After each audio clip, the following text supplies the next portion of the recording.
titre de ce récap, les constats dans la grande ville d'Abidjan à l'approche des élections. Au marché Gouro et dans les gares routières, vous verrez l'ambiance et l'affluence inhabituelle dans ces événements. Dans un reportage de Denis Kouman, nous verrons d'où proviennent les bouteilles vendues sur les marchés ivoiriens et dans quelles conditions ces bouteilles sont entretenues. A tout de suite. Et puis le bilan concernant l'immeuble R+4 en construction qui s'est écroulé mardi dans la commune de Yopougon. Reportage sur place dans ce journal. Heureuse de vous retrouver pour le récap de la semaine. Bonsoir à tous et bienvenue. Parlons de la réutilisation des bouteilles recyclées vendues sur les marchés en Côte d'Ivoire. La réutilisation de ces bouteilles à usage unique est une pratique domestique courante. Et pour arriver intacte à la table du consommateur, les conditions de désinfection doivent être rigoureuses. Et bien généralement, le consommateur se soucie peu de la provenance et des conditions d'hygiène de ces bouteilles. Pour vous, Denis Kouman était dans l'un des points de vente de ces bouteilles recyclées. Voici le reportage.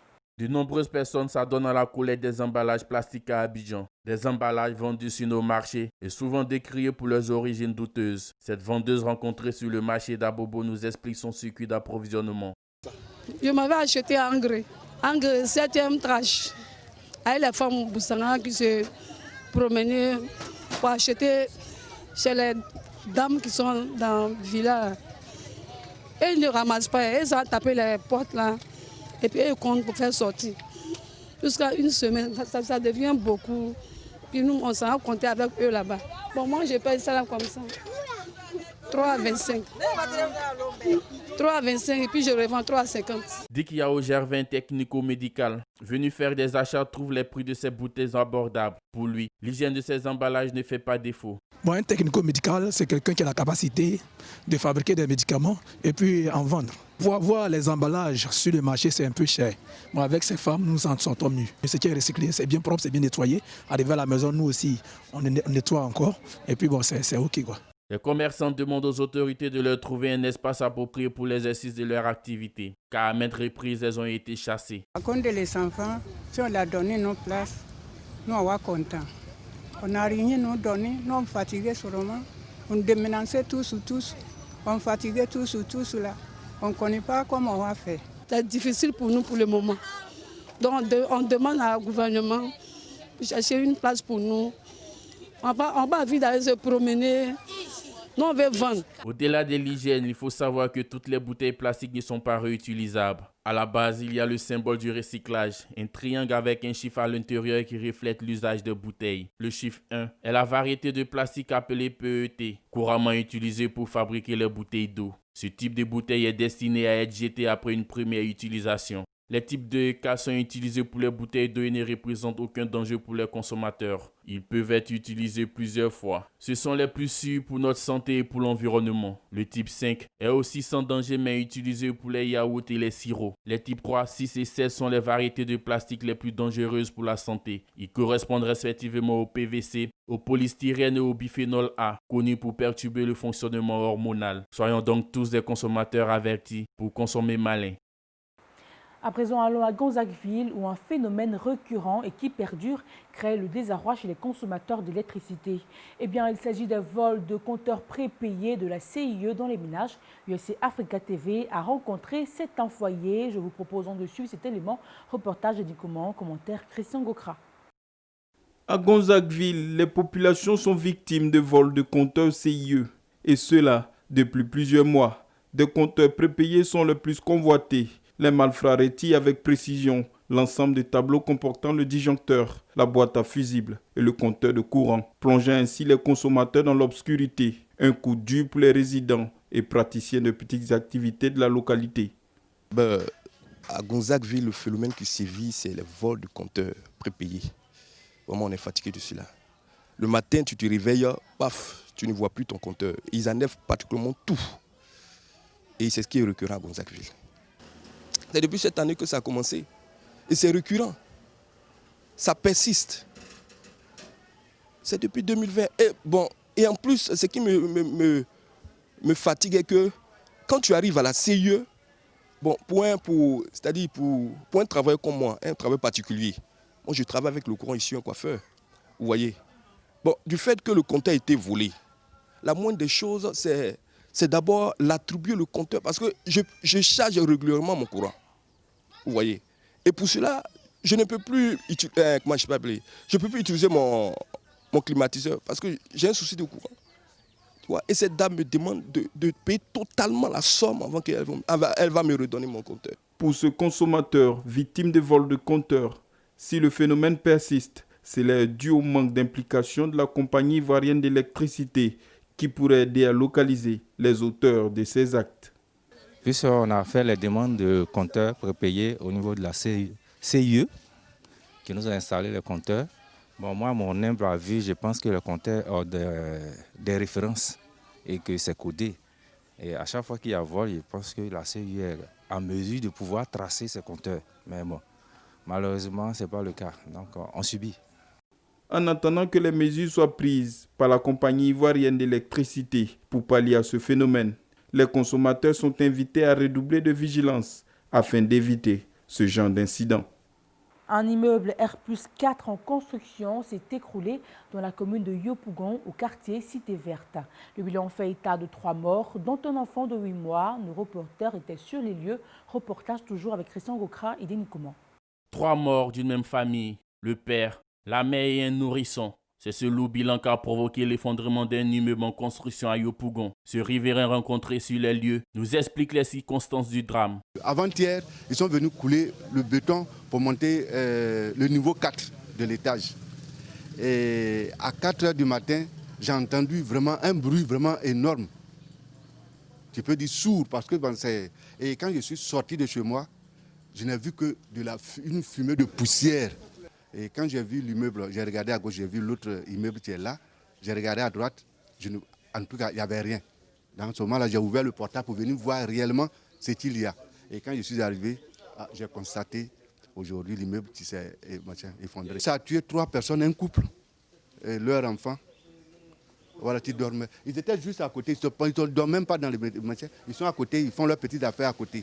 Un technicien du bâtiment incrimine la mauvaise foi des maçons et aussi les matériaux de construction utilisés pour la réalisation de cet immeuble. Quand nous on construit, il faut prendre de bons techniciens, quelqu'un que tu connais, qui est sérieux. Sinon, tu es foutu. Mais tu es en Europe quand tu envoies l'argent là. Mais le gars il fait son géretien et puis tu fais du faux. C'est un exemple qui est là vis-à-vis palpable. Regarde, c'est des faits, c'est pas fait 12. Un immeuble, c'est fait 12, forcément ou rien. C'est la dalle, maintenant, peut-être on peut faire de faire 6 pour natter des trucs et autres, oui. Mais pilier d'immeuble, l'assise, la fondation, si c'est raté, ça s'écroule.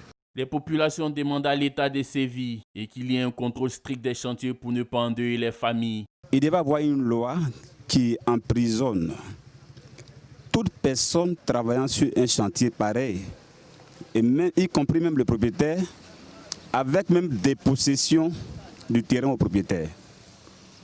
Parce que ce n'est pas vraiment sérieux. Que l'État vraiment fasse l'effort, la construction surtout, fasse l'effort de mieux contrôler les immeubles. Tu construis à la hâte les immeubles là. C'est vrai qu'ils ont leur argent, mais la vie des hommes aussi. Voilà. Et qu'aujourd'hui, le deuxième bâtiment qui est encore là, nous on demande en ce qu'on vienne détruire ça. Parce que c'est la même façon, c'est le même matériau qu'ils ont compris, le premier qui s'est écroulé, qui est dans le deuxième. Donc il ne faudrait pas que cela aussi vienne endeuiller des familles. Selon des techniciens, 3 causes peuvent expliquer les effondrements des immeubles en Côte d'Ivoire. La première, des fondations inadaptées. La seconde, des matériaux impropres, notamment le sable, le gravier, le ciment et le fer à béton, qui ne sont toujours pas conformes aux normes qui existent. La troisième cause s'explique par un mauvais choix des entrepreneurs qui n'ont forcément pas la compétence requise. Utilisée comme recours pour guérir certaines maladies en Côte d'Ivoire, la médecine traditionnelle occupe une place de choix pour les populations. Des plantes et des solutions buvables sont utilisées pour guérir. Je vous propose de suivre ce reportage réalisé par Christian Gokra. Feuilles de plantes végétales, décoctions, écorces et racines d'arbres, c'est à vue d'œil ce que prescrit la médecine traditionnelle aux patients. Des posologies exceptionnelles qui guérissent plusieurs maladies. Un don qui se transmet généralement par hérédité. C'est ma grand-mère qui faisait, il y a longtemps, depuis le temps de, comment on dit, au foyer à Adora. Elle vendait, c'est elle qui vendait ici. Donc, maman aussi, je suis née dedans. Donc, jusqu'à présent, je suis dedans. Médicaments indigènes, ça soigne tout. Palu, Ité, comme fièvre typhoïde, bosquet, toi mais tu viens de le dire. En tout cas, ça soigne beaucoup de maladies. Bon, pour connaître les plantes là, disons souvent, nous-mêmes, évidemment, on peut connaître aussi les plantes. Ce n'est pas de la sorcellerie. On connaît. Telle plante peut soigner telle maladie. Telle plante peut soigner telle maladie. Donc on connaît. Oui, parce que maman même vend médicaments. Madame Mamadou, après plusieurs tentatives de soulager son mal par la médecine moderne, fait recours à la médecine traditionnelle. Elle évoque la complémentarité des deux méthodes. Moi, je suis venue, j'ai essayé, actuellement j'ai mal à la tête. Donc j'ai essayé les médicaments de la pharmacie, mais ça ne va toujours pas. Donc ce matin, je suis venue voir la maman. Elle n'est pas là, c'est sa fille qui est là. Parce que depuis même, j'étais dans le ventre de ma maman, c'est elle qui traitait ma maman. Et puis je suis née, donc c'est elle qui continue toujours de me traiter. Mais néanmoins, je vais à l'hôpital. Mais quand ça ne va pas à l'hôpital, je viens ici et puis bon, ça va. Ces praticiennes bénéficient d'une forte confiance auprès des patients qui les sollicitent à longueur de journée. Déguerpies de leur lieu d'exercice par la mairie, elles demandent à être recasées. Depuis la guerre cassée, il n'y en a pas d'autre place qu'on vend là-bas. Donc, ils sont un peu gagnés manger. Je demande le maire n'a qu'à chercher place pour nous. Il n'a qu'à nous sauver.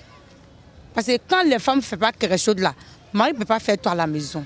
La médecine traditionnelle est la somme de toutes les connaissances, compétences et pratiques reposant sur les théories, croyances et expériences propres à différentes cultures, qu'elles soient inexplicables ou non, et qui sont utilisées dans la préservation de la santé ou le traitement des maladies. Crainte de pénurie à la veille des élections, les supermarchés à Abidjan paraissent plus fréquentés que d'habitude. Le nombre de clients est curieusement élevé dans les rayons pour un vendredi matin.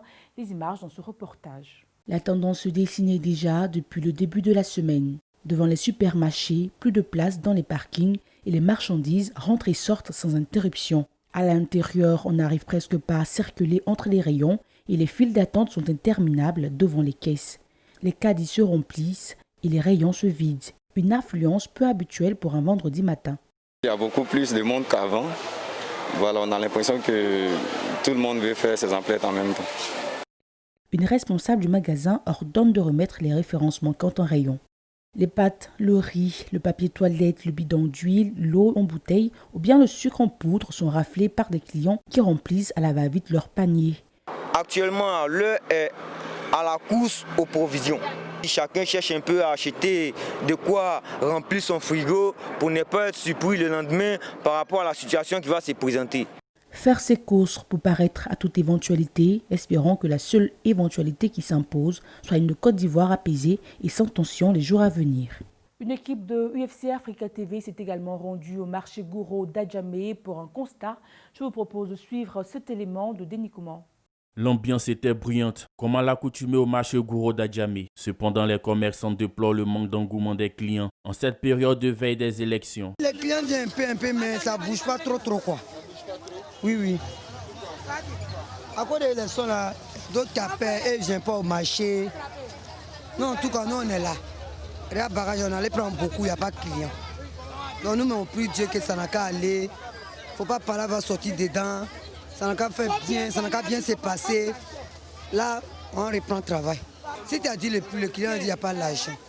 Donc plus Dieu, ça n'a qu'à aller. Actuellement, tout le monde sont voyagés. On ne voit pas les clients, tout le monde a peur. Aujourd'hui, on est venu là, le marché là est calme, donc on ne voit rien. Les populations souhaitent une élection apaisée. Je veux qu'ils n'ont qu'à aller bien voter, il ne faut pas qu'ils vont se frapper. On veut la paix, la joie.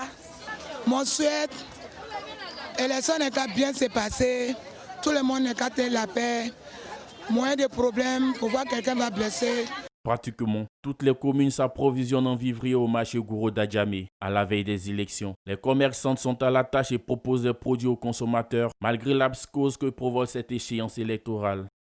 Allons dans les ménages pour prendre les impressions la veille des élections. Que pensent les consommateurs? Un reportage de Christian Gokran. Nous sommes à Lokodjro dans la commune d'Atekoubé. Ici, les rues sont désertes à quelques jours des élections. Les consommateurs craignent le chaos. Dans les ménages, toutes les dispositions sont prises pour rester confinés pendant cette période. Nous observons que tout le monde se rue à des approvisionnements. De même que de ma famille, j'ai jugé opportun que ma femme aille dans ces différents secteurs pour s'approvisionner, pour éviter que toute la famille soit en rupture de nourriture. Donc nous avons déjà fait notre approvisionnement pour éviter de vivre ce que nous avons déjà vécu à une décennie de cela. On est dans notre environnement, on est assis, on mange, on regarde la télé, on cause avec les amis et tout. Pour M. Iré, faire des emplettes pendant cette période n'est pas permis à tous les consommateurs. Bon, mais ça dépend de la poche de tout un chacun. Voilà, ça dépend de la poche de tout un chacun. Il y a des gens qui se cherchent tous les jours, qui mangent au quotidien. Ils mangent au quotidien de ce qu'ils ont eu hier. Les autres, nous, c'est pas pareil, quoi. De toute façon, chacun observe comme il peut. Depuis plusieurs mois, la vie du consommateur est impactée par le climat électoral. Espérons que le calme et la stabilité reviennent pour que le consommateur retrouve ses habitudes. Depuis quelques jours, les gares routières aussi connaissent une affluence inhabituelle. De nombreux voyageurs prennent la direction pour l'intérieur du pays. Nos reporters ont fait un tour dans les gares. Les images avec Henri Nyamki. À la grande gare d'Adjamé, l'inquiétude se lit sur les visages. Les voyageurs s'interrogent sur la possibilité d'avoir un car pour s'en aller. Pendant ce temps, l'affluence s'accroît avec de nouvelles arrivées. Mais les raisons de ces départs massifs divergent selon les individus. Vu les rumeurs et puis la situation, on connaît tous que la situation n'est pas aussi stable que ça. Il y a la peur qui nous hante et tout ça. Donc les parents ont décidé, ils m'ont appelé de rentrer un peu pour voir après la situation revenir. Moi je vais comme je l'ai dit, pour une formation à l'Institut. Donc ça fait que je veux partir dès maintenant pour ne pas qu'il y ait des dysfonctionnements ou des soucis en cours de route. La forte demande de voyageurs cause des encombrements au niveau des gares. À cela s'ajoutent d'autres raisons qu'explique le responsable commercial d'une compagnie de la place. On nous a rapporté que certains axes font l'objet de barrages de certains manifestants et la conséquence directe est la fermeture provisoire de nos différents guichets de sorte qu'on puisse acquérir exactement de la situation. Et si à la suite des différentes actions et autres négociations, on assiste à une levée de ces barrages, alors naturellement, on va lancer nos cars. Espérons que tous ces voyages se déroulent dans de meilleures conditions. Le trafic routier à Abidjan est-il également impacté par les élections à venir ou la ville semble-t-elle normale? Les réponses dans ce constat de Denis Kouman. Le constat est le même dans presque toutes les communes de la capitale économique. Le trafic de véhicules ne connaît pas sa densité habituelle. Sur l'axe sans manquer à Djamé, les bacas sont moins présents. Quant aux passagers qui se disputent les différents moyens de transport pour vaquer à les occupations respectives, ils sont absents aux abords des voies. Les bouchons que l'on constate d'ordinaire au niveau de la pharmacie d'Oku et du carrefour Williamsville n'existent pas aujourd'hui. À Yopougon, il n'y a pratiquement pas de bouchons. Sur l'autoroute du Nord, dans le sens Yopougon à Djamé, la circulation est fluide contrairement aux autres jours. C'est la fin de ce récap. J'ai pris plaisir à vous le présenter. On se retrouve lundi pour un nouveau journal des consommateurs. D'ici là, portez-vous bien.